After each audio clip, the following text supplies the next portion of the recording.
I'm Chris D'Entremont. I'm the MP for West Nova in Nova Scotia, and I'm the Deputy Speaker of the House of Commons.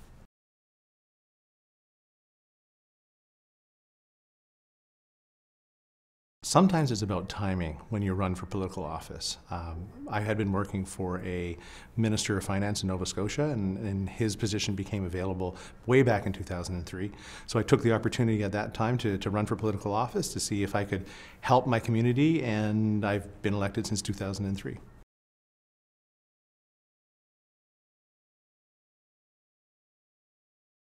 It's not so much as an MP, but as an MLA, I was able to bring in Nova Scotia's first continuing care strategy to help seniors. Here in Ottawa, we were able to work together on the JDRF, or the Junior Diabetes Research Foundation, all-party caucus, to be able to get funding for them over the last year. So I think that's probably the proudest one there and proudest one at home.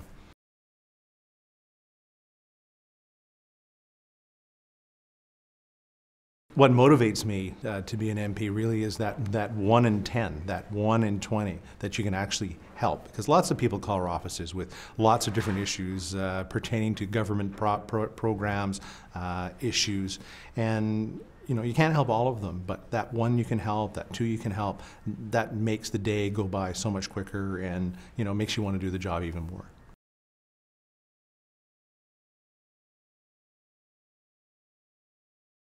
What I learned about politics prior, we want to go and change the world. There's so many things that we want to change for our communities. But quite honestly, in politics, it's about incremental change, and we really have to learn to be patient. You have to learn to work with others, which is far different, I think, than what we first get into politics and try to change everything.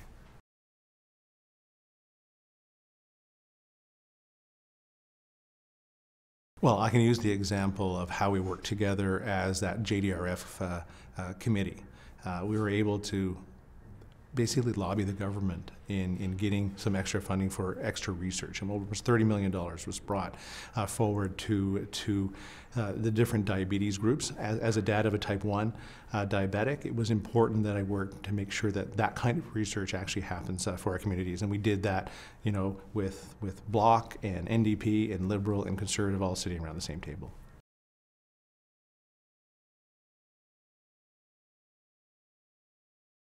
Well, ultimately, I think it's the debate around politics is not necessarily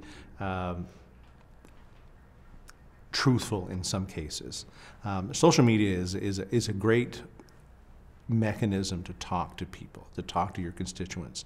But it's also a place where, false information can be shared thousands and thousands of times. So by the time it gets to an MP, sometimes it's been so out of whack and untrue that it's very difficult to change that information. So we need to do a better job of disseminating information. We need to do better on how our conversations are. But social media is important to us, but it's also can be very detracting from what the message or what the issue truly is.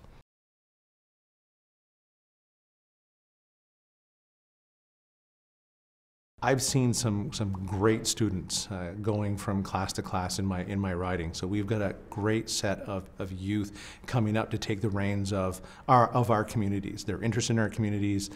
They're smart. They're well educated. They're well connected. So I'm really, really hopeful for our next generation.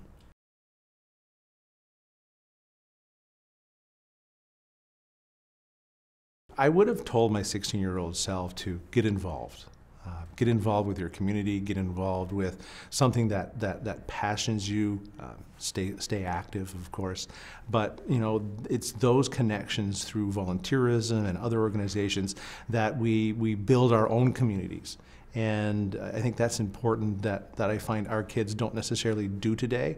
So we want to make sure that they're involved in our community, understand what our community is, and actually give back to that community that's bringing them up as well.